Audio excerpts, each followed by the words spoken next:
Hello students, मेरा नाम है गिरीश नायक और आप सभी का स्वागत है तेजस करियर एकेडमी में। स्टूडेंट्स, जैसा कि आप लोग जानते हैं, हम लोग एक सीरीज चला रहे हैं जिसमें अलग अलग बहुत सारे क्वेश्चंस को हम लोग सेट करते हैं और आपको वहाँ पर एक्सप्लेनेशन देते हैं। जैसे अभी तक साइंस का बहुत सारा क्लास देख चुके हैं हम लोग, फिजिक्स कंप्लीट हो चुका है हमारा। बस हम लोग फिर से और करेंगे और भी कुछ नए क्वेश्चन भी करेंगे फिजिक्स में, बट अब कंबाइंड वे में करेंगे। तो बहुत सारा क्वेश्चन फिजिक्स का हो चुका है, केमिस्ट्री का भी बहुत सारा क्वेश्चन हो चुका है। अभी आज आज भी केमिस्ट्री का हम लोग देखने वाले हैं। इसके बाद फिर हम लोग बायो और फिर टेक्नोलॉजी में आएंगे।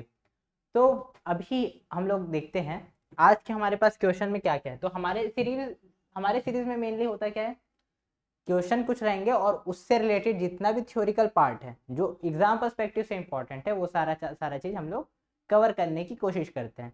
तो अगर आपने अभी तक चैनल को लाइक सब्सक्राइब नहीं किया है तो फिर आप लोग कर लें, ठीक है। तो हम लोग स्टार्ट करते हैं ना, लेक्चर की शुरुआत करते हैं। तो सबसे पहला क्वेश्चन आज का क्या है, सोडियम लिथियम पोटेशियम के आकार का बढ़ता हुआ क्रम होगा। सोडियम पोटेशियम, सोडियम लिथियम है, पोटेशियम है। अब यहाँ पर अगर इंक्रीजिंग ऑर्डर देखें इनका, तो ये क्या है, तीनों ही क्या है, एक ही, मतलब हमारे पास एक ही जो हमारे वो है ना। जैसे हम लोग का सबसे पहले क्या आता है, हाइड्रोजन आता है। हाइड्रोजन के बाद क्या आता है, लिथियम आता है। लिथियम वाले ही हम लोग अगर इसी वाले वर्ग में अगर देखते हैं, हम लोग इसी वर्ग में देखते हैं तो हाइड्रोजन, लिथियम, फिर सोडियम, फिर पोटेशियम आता है। मतलब एक ही ये लोग सीरीज के तत्व हैं और सभी में क्या है, एक इलेक्ट्रॉन उपस्थित होता है ना। सभी के बाहर बाहर में कितना इलेक्ट्रॉन रहेगा, मतलब इसके बाहरी कोश में कितना इलेक्ट्रॉन रहेगा, एक। इसमें भी कितना है, एक है। सोडियम में भी एक है, पोटेशियम में भी एक है। सभी में एक एक इलेक्ट्रॉन रहेंगे। अब बात आती है यहाँ पर आकार का बढ़ता हुआ क्रम। तो आकार कब बढ़ता है, जब हम लोग वर्ग में ऊपर से नीचे आते हैं तब हमारा आकार बढ़ता है। हमारा मतलब तत्वों का क्यों बढ़ता है, क्योंकि इसमें जो शेल रहेंगे ना, शेल बढ़ते जाते हैं। जैसे हाइड्रोजन में सिंगल है, एक ही शेल है, एक ही इलेक्ट्रॉन, ठीक है। अगर वही हम लोग देखते हैं लिथियम में, ठीक, लिथियम का परमाणु क्रमांक कितना है, 3 है, 3 है। तो यहाँ पर इसमें भराएगा कैसे, 3 इलेक्ट्रॉन कैसे कैसे जाएंगे, 2 और 1 ऐसे करके जाएगा। तो पहले वाले शेल में कितना रहेगा, 2 इलेक्ट्रॉन। सेकेंड वाले शेल में रहेगा 1 इलेक्ट्रॉन। अब देखो, ये पहले वाले से जो पहले क्या था हमारे पास, सिर्फ हाइड्रोजन था, उससे बड़ा हो गया लिथियम। अब हम लोग पोटेशियम इसमें आते हैं ना, सोडियम में आते हैं। सोडियम का परमाणु क्रमांक कितना होता है, 11। अगर 11 को हम लोग इलेक्ट्रॉनिक विन्यास देखते हैं तो क्या होगा, 2 8 और 1, 2 और 8 और 1। तो यहाँ पर कितना शेल बना, 1 2 और ये 3। तो ये पहला शेल हो गया, 2 इलेक्ट्रॉन। दूसरे शेल में कितना होना चाहिए, 8, 2 3 4 5 6 7 8, 8 इलेक्ट्रॉन हो गए। और फिर बाहर में कितना रहेगा हमारे पास, 1 इलेक्ट्रॉन रहेगा। तो अल्टीमेटली हम लोग देख क्या रहे हैं, जब हाइड्रोजन से लिथियम में गए तो ये बड़ा हो गया, लिथियम बड़ा हो गया हाइड्रोजन से। लिथियम से अगर सोडियम में गए तो लिथियम मतलब सोडियम बड़ा हो गया लिथियम से, क्योंकि इसमें क्या हो रहा है, नंबर ऑफ शेल्स इंक्रीज होते जा रहे हैं। अब सोडियम से जब हम लोग पोटेशियम में जाएंगे तो फिर एक हमारा शेल फिर से बढ़ जाएगा। अब शेल बढ़ते जा रहा है तो इससे क्या होता है, जब शेल बढ़ते जाता है ना तो क्या होता है, परमाणु का आकार बड़ा होते जाता है। एक लेयर, अगर हम लोग नॉर्मली तौर पे अगर देखते हैं तो अगर हमारे पास बेड शीट है, ठीक है, बिस्तर में जो हम लोग यूज करते हैं ना, चादर, चादर, उसी का बात कर लेते हैं। बेड शीट है, बिछा हुआ है, उसके ऊपर एक और बिछा दें हम लोग तो वहां पर उसका मोटाई बढ़ जाएगा। फिर एक और बिछा दें तो थोड़ा सा और मोटाई बढ़ जाएगा। फिर और बिछाते जाएंगे बिछाते जाएंगे बिछाते जाएंगे, क्या होते जाएगा, मोटाई बढ़ते जाएगा। बिल्कुल वैसा ही होता है। तो सबसे पहले तो ऊपर से नीचे आते जब हम लोग, तब हम लोग का क्या होता है, जो साइज में है, साइज में इंक्रीमेंट होते जाता है। तो सबसे बड़ा सबसे छोटा कौन सा होगा, इन तीनों में हमारे पास ऑप्शन में क्या है, ये 3 दिए हैं, लिथियम सोडियम और पोटेशियम। तो जब हम लोग लिथियम देखते हैं, लिथियम सबसे छोटा होगा, उससे बड़ा सोडियम, उससे बड़ा पोटेशियम। तो हमारा इंक्रीजिंग ऑर्डर क्या रहेगा, ये वाला, लिथियम सबसे छोटा, उससे बड़ा सोडियम, उससे बड़ा पोटेशियम। तो हमारा आंसर क्या होगा, ए। अगला क्वेश्चन देखते हैं हम लोग, तत्वों के वर्गीकरण से संबंधित अष्टक नियम किसने प्रतिपादित किया था। ठीक है, जितने केमिस्ट्री वाले हैं, केमिस्ट्री इन द सेंस जो साइंस वाले, कम से कम उन लोगों को तो पता रहना चाहिए किसका है। ठीक है, ये किसका काम है, कौन हम लोग का सिलेबस को बढ़ा दिया, तो हम लोग का सिलेबस कौन बढ़ाया, न्यूलैंड। ठीक है, इसी ने बताया था, न्यूलैंड का अष्टक नियम ऐसे करके हम लोग पढ़ते हैं। ठीक है। तो न्यूलैंड का अष्टक नियम क्या था? Octet rule. ऑक्टेट रूल क्या था? तो वो क्या बताता है, न्यूलैंड बोलता है जो बोर बताया था 2n² में भरा जाता है। ठीक है, जो इलेक्ट्रॉन्स रहेंगे वो 2n² में भरे जाएंगे। अब n इक्वल टू क्या होगा? 1 2 3 4। ये क्या रहेंगे? Number of shells. कितने शेल हैं, मतलब पहले पहले शेल में कितना, फिर दूसरे शेल में कितना, फिर तीसरे शेल में कितना।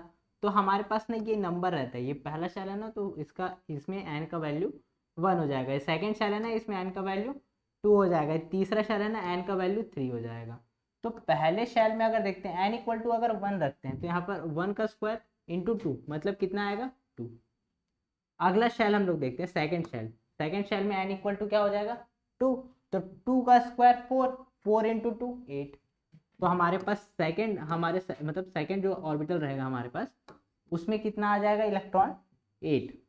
2 दूनी 4, 4 दूनी 8। थर्ड नंबर पे देखते हैं हम लोग, थर्ड नंबर में कितना हो जाएगा?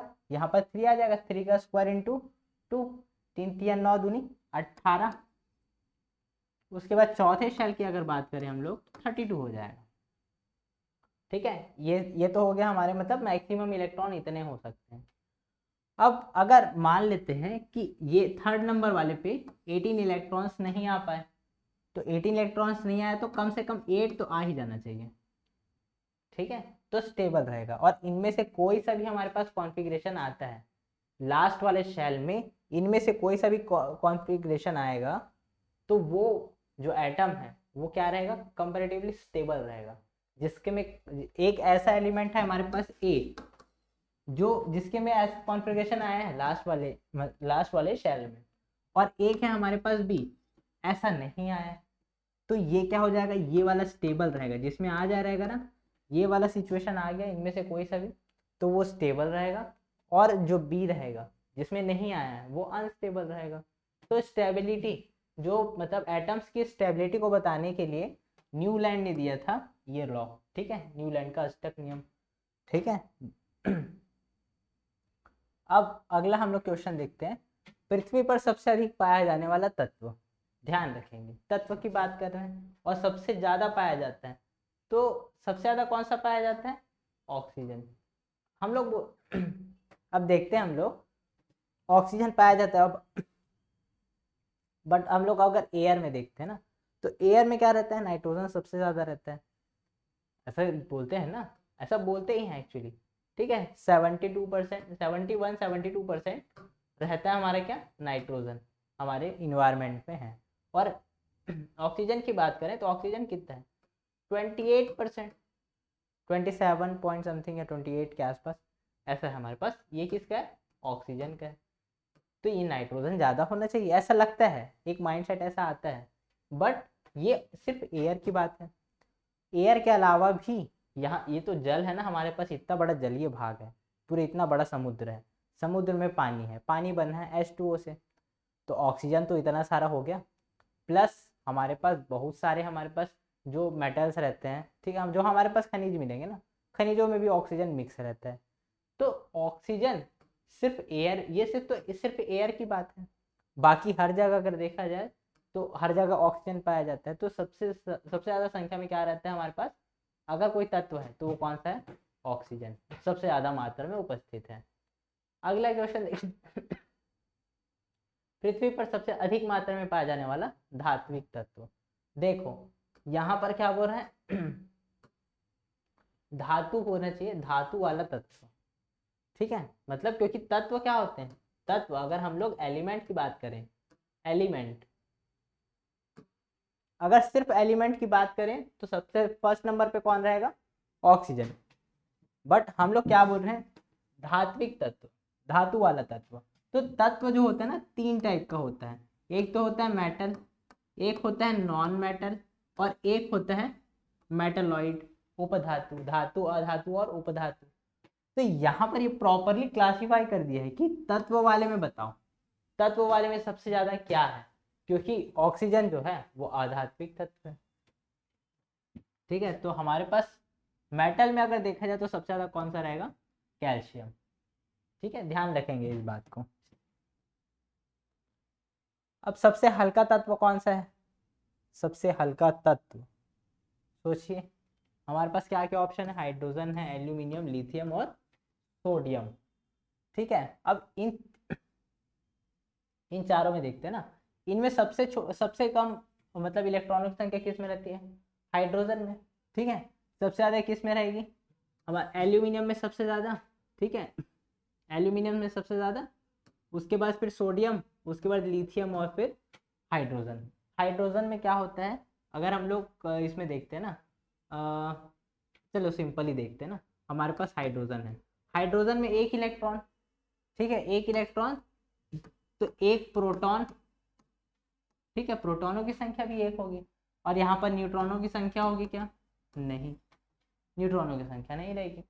तो यहाँ पर हमारे पास अब जो पूरा का पूरा वेट रहता है किसके ऊपर बेस्ड रहता है, एक मतलब प्रोटॉन और न्यूट्रॉन को जोड़ते हैं तभी आता है हमारे पास वेट। और इन सभी में इलेक्ट्रॉनों की संख्या, जैसे अगर हम लोग सिंपली अगर हम लोग देख लेते हैं, इसमें देख लेते हैं ना, सोडियम में देख लेते हैं, बाकी सब तो बड़ा है। ठीक है, हम लोग सोडियम में देख लेते हैं ना, सोडियम में कितना होता है, परमाणु क्रमांक 11। ठीक है, मतलब इसमें 11 इलेक्ट्रॉन रहेंगे और 11 प्रोटॉन रहेंगे। अब आप लोग एकदम एकदम कॉमन सेंस की बात है, यहाँ पर एक प्रोटॉन का वेट है, यहाँ पर 11 प्रोटॉन का वेट है, तो कौन सा ज़्यादा भारी होगा, ये वाला, और ये वाला सबसे कम भारी होगा क्योंकि इसमें एक ही तो प्रोटॉन है। तो इससे हम लोग को क्या समझ आता है, सबसे हल्का तत्व कौन सा है, हाइड्रोजन। ठीक है, हाइड्रोजन सबसे हल्का। अब आते हैं सबसे हल्की धातु। अब धातुओं में अगर हम लोग देखते हैं तो देखो यहाँ पर फिर वही बात है, हम लोग को वहाँ यहाँ चारों का चारों धातु है। अब धातुओं में देखते हैं हम लोग के पास कौन सा कहाँ पर आता है। तो अगर हम लोग परमाणु क्रमांक देखते जाते हैं ना, मैग्नीशियम, एल्यूमिनियम, प्लेटिनम और लिथियम, तो लिथियम का परमाणु क्रमांक कितना होता है, 3 उसका परमाणु क्रमांक हो गया। अब हम लोग आते हैं प्लेटिनम में, प्लेटिनम का कितना होता है, 76 होता है। अगर हम लोग एल्यूमिनियम की बात करें, एक हो गया एल्यूमिनियम और एक हो गया मैग्नीशियम, तो मैग्नीशियम का परमाणु क्रमांक होता है 12, एल्यूमिनियम का होता है 13। ये परमाणु क्रमांक है, मतलब यही क्या है, इलेक्ट्रॉनों की भी संख्या है और प्रोटॉनों की भी संख्या यही है। अब जिसमें जितना कम मतलब जिसमें जितना कम प्रोटॉन रहेगा वो उतना हल्का होगा। तो सबसे ज़्यादा प्रोटॉन किस में रहेंगे, प्लेटिनम में, तो ये सबसे भारी रहेगा। इन सब में, इन सब की बात कर रहे हैं ना, तो इन चारों में सबसे भारी कौन रहेगा, प्लेटिनम रहेगा। उसके बाद फिर कौन भारी रहेगा, एल्यूमिनियम रहेगा। उसके बाद कौन भारी रहेगा, मैग्नीशियम। और सबसे कम भारी, सबसे कम द्रव्यमान वाला कौन रहेगा, हमारा लिथियम। क्यों, क्योंकि उसमें 3 ही प्रोटॉन है, तो प्रोटॉन कम तो फिर उसका वेट भी कम हो गया। ठीक है, अब अगला हम लोग देखते हैं ना, तो हमारा इसका आंसर कितना हो जाएगा, कौन सा आएगा हमारे पास आंसर इसका, लिथियम। अगला क्वेश्चन, नींबू के रस में क्या पाया जाता है, मतलब नींबू के रस से क्या निकलता है, देखते हैं ना। हाइड्रोजन आयन और हाइड्रोक्सिल आयन के बारे में इसमें बात किया है। अब हमारे पास देखो, नींबू का रस क्या रहता है, एसिडिक नेचर का रहता है इतना तो पता होगा। और कौन सा एसिड रहता है, जल्दी से कमेंट सेक्शन में बताइए। ठीक है, अब नींबू का हम लोग देखते हैं ना, यहाँ पर अब एसिड की बात है तो हम लोग एसिड और बेस की बात करेंगे। ठीक है, एसिड बेस की बात करेंगे, क्या होता है, कैसे होता है। तो इसके सिस्टम को जानने के लिए देखते हैं हम लोग के पास ना, देखो, और यहाँ पर क्या दिया, हाइड्रोजन आयन और हाइड्रोक्सिल आयन के बारे में दिया है। तो अगर हाइड्रोजन और हाइड्रोक्सिल से रिलेटेड अगर बात कर रहे हैं तो हम लोग के पास देखो, हम लोग के पास अलग अलग बहुत सारे नियम है। ठीक है, लुईस दिया है, आर्हीनियस दिया है।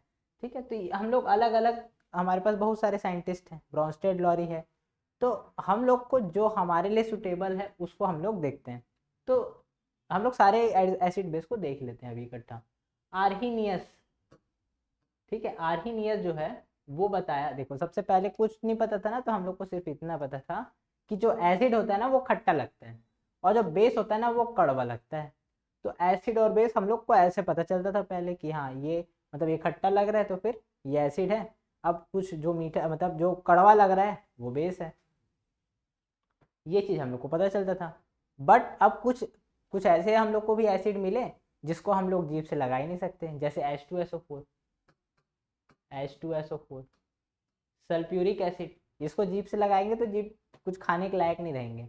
ठीक है, ये पूरा जला देता है, बहुत ज़्यादा एसिडिक रहता है, इसका मतलब जो इसका तनु विलयन भी बहुत खतरनाक रहता है, तो इसको हम लोग यूज़ नहीं कर सकते। अगर हम लोग HCl की बात करें तो इसको भी हम लोग नहीं मतलब मुंह टच ही नहीं कर सकते, ऐसा है। तो अब क्या किया जाए, अभी तक तो खट मतलब टेस्ट करके बता दे रहे थे कि एसिडिक है, ये बेसिक है, बट अब क्या करना पड़ेगा, हम लोग को कुछ अलग ही एक्सपेरिमेंट करना पड़ेगा कि जिसमें हम लोग को टेस्ट ना करना पड़े।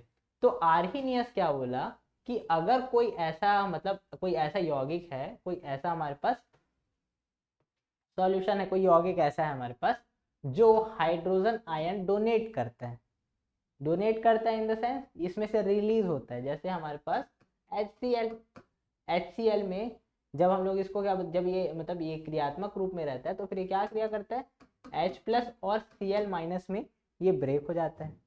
तो ये जो हाइड्रोजन मतलब जो हाइड्रोजन आयन है ना, ये उड़ जाता है, ठीक है, ये उड़ जाता है, मतलब उड़ जाता है मतलब ये रिलीज होता है। पहली बात एकदम सिंपली देखा है तो ये रिलीज होता है। अब जब जब हाइड्रोजन आयन रिलीज होगा तब तब वो क्या मतलब कैसा बिहेव करेगा, एसिड टाइप से बिहेव करेगा। तो हम लोग को ये पता चला कि अगर कोई एसिड मतलब अगर कोई जो हमारे पास यौगिक है वो मतलब कोई कंपाउंड है हमारे पास, और अगर उसको बोला जा रहा है कि वो एसिडिक है, इसका मतलब उसमें से क्या रिलीज होगा, हाइड्रोजन आयन रिलीज होगा। या फिर ये हम लोग बोल सकते हैं जिसमें से हाइड्रोजन रिलीज होगा वो हमारा एसिडिक होगा। अब यहीं पर एक चीज और भी जान लेते हैं, एक होता है प्रबल अम्ल होता है, एक दुर्बल अम्ल होता है। प्रबल अम्ल क्या होता है, जो हाइड्रोजन आयन तो देगा, हाइड्रोजन आयन तो देगा बट एकदम आसानी से दे देता है और थोड़े से में बहुत सारा हाइड्रोजन देता है, ठीक है। तो जो आसानी से दे दे या फिर अधिक मात्रा में दे उसको बोलेंगे प्रबल, और जो कम दे और धीरे धीरे दे तो उसको बोलेंगे दुर्बल। तो ऐसे दो टाइप के अम्ल होते हैं, प्रबल अम्ल, दुर्बल अम्ल, स्ट्रॉन्ग एसिड और वीक एसिड, ठीक है। तो ये तो हाइड्रोजन के बारे मतलब ये एसिड के बारे में हो गया। अगर हम लोग बेस के बारे में बोलते हैं ना, बेस के बारे में बात करते हैं, तो अगर कोई हाइड्रोक्सिल आयन डोनेट कर सकता है तो उसको बोलते हैं वो बेसिक नेचर का है। जैसे सोडियम हाइड्रोक्साइड, सोडियम हाइड्रोक्साइड ये क्या करता है, ये किस में टूट जाता है, Na और OH, ये प्लस ये माइनस, हाइड्रोक्सिल आयन निकला। तो इसको क्या बोलेंगे हम लोग, बेस। जो हाइड्रोक्सिल आयन देगा वो बेस कहलाएगा, जो हाइड्रोजन आयन देगा वो एसिड कहलाएगा। और इसमें भी सेम सिचुएशन, जो ज्यादा मात्रा में हाइड्रोक्सिल आयन देता है उसको बोलते हैं स्ट्रॉन्ग बेस, और जो कम मात्रा में हाइड्रोक्सिल आयन देता है उसको वीक बेस बोलते हैं, ठीक है।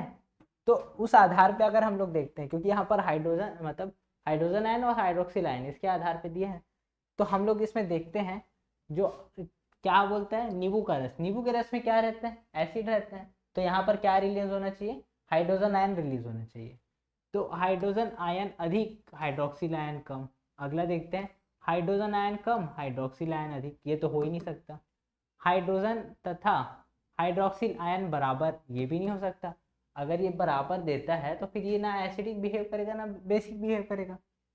केवल हाइड्रोक्सिल आयन मतलब हाइड्रोजन आयन देता है। इसमें क्या हो रहा था, हाइड्रोजन भी दे रहा है हाइड्रोक्सिल भी दे रहा है। अब HCl दे रहा था क्या, नहीं दे रहा था ना, तो ये कैसे दे सकता है, तो ये वाला भी गलत हो जाएगा। तो हमारा सही सही आंसर क्या होगा, केवल हाइड्रोजन आयन देता है, ठीक है। हाइड्रोजन भी बहुत सारा दे रहा है, हाइड्रोक्सिल भी बहुत सारा दे रहा है, तो वो एसिडिक नेचर का नहीं है, ध्यान रखेंगे इस बात का। अगला क्वेश्चन आते हैं हम लोग, जब अम्ल किसी धातु कार्बोनेट से क्रिया करता है तो क्या बनता है, क्या बोल रहे हैं इसमें, अम्ल है, धातु कार्बोनेट से अभिक्रिया कर रहे हैं, मतलब हम लोग कोई अम्ल ले लेते हैं, जैसे हम लोग ले लिए HCl, ठीक है।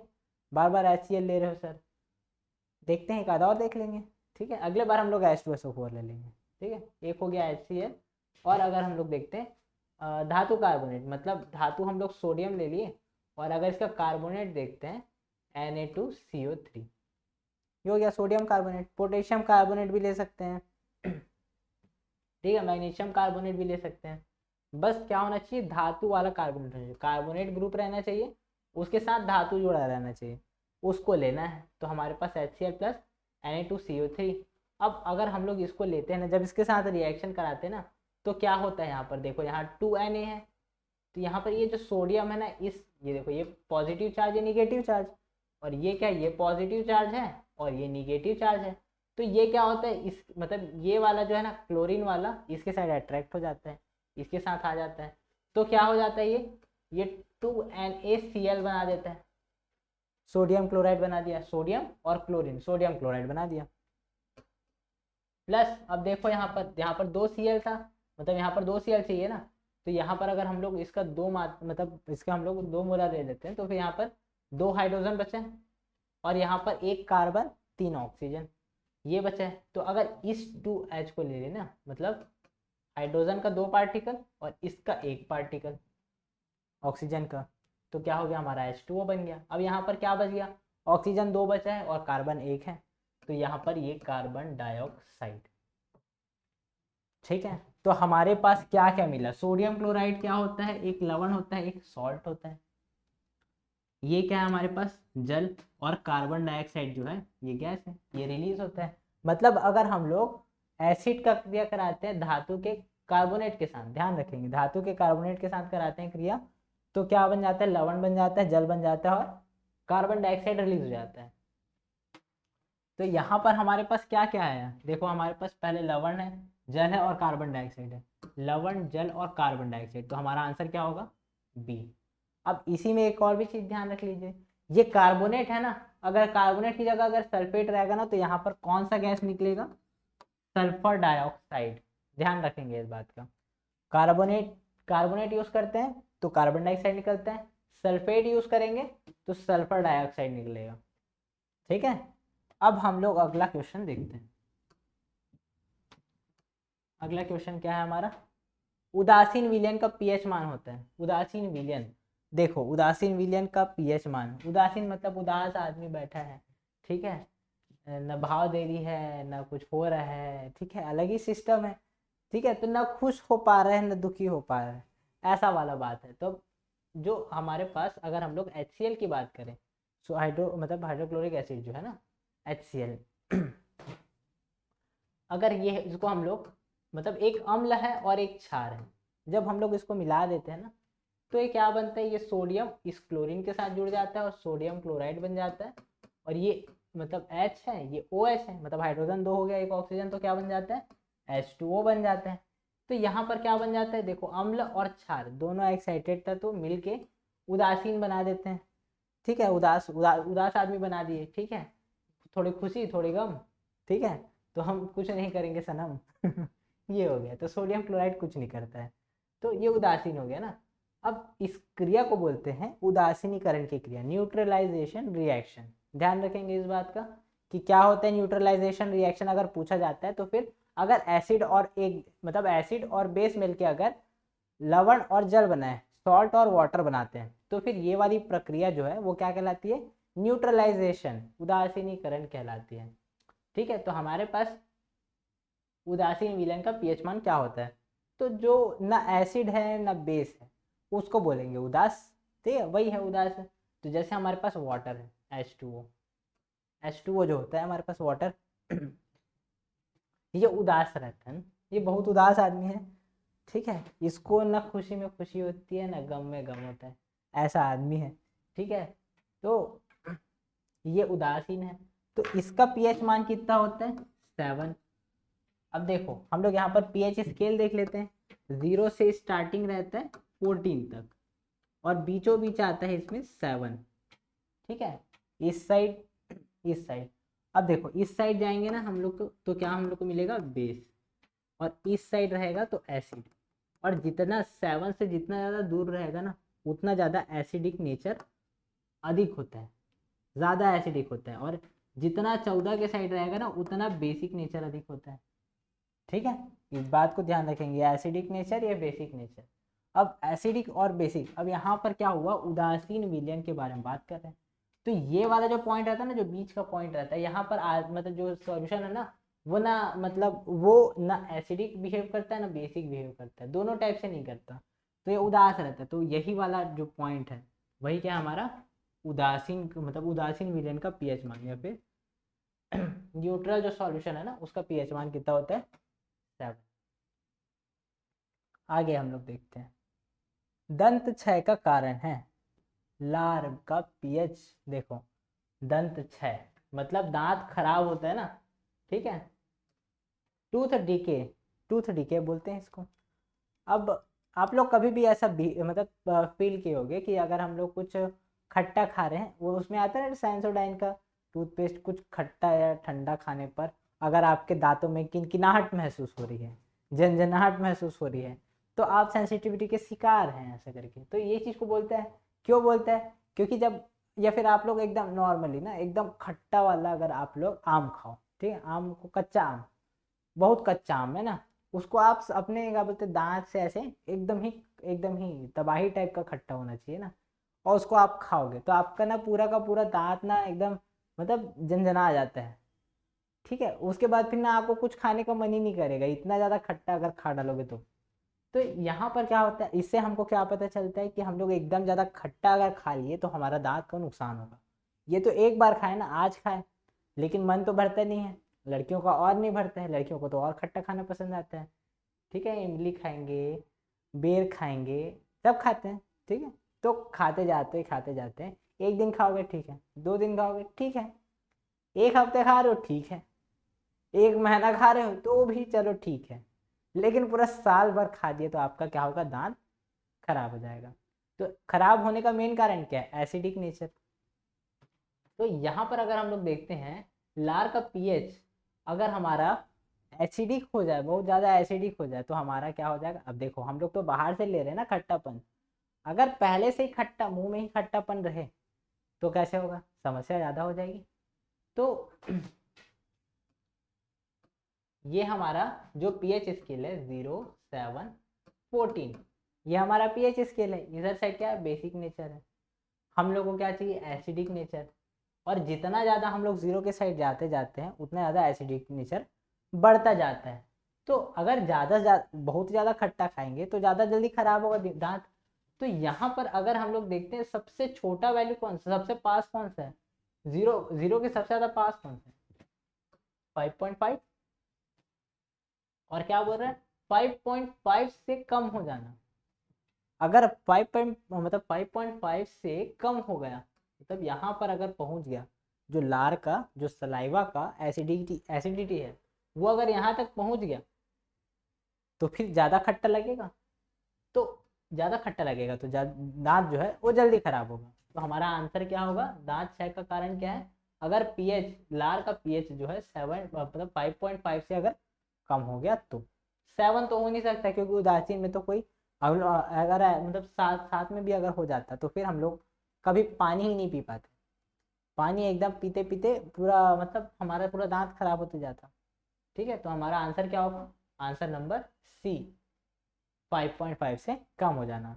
तो ये थे क्वेश्चंस कुछ हमारे केमिस्ट्री के, और अगले क्वेश्चंस के लिए आप लोग हमारे साथ बने रहें, तब तक के लिए थैंक यू।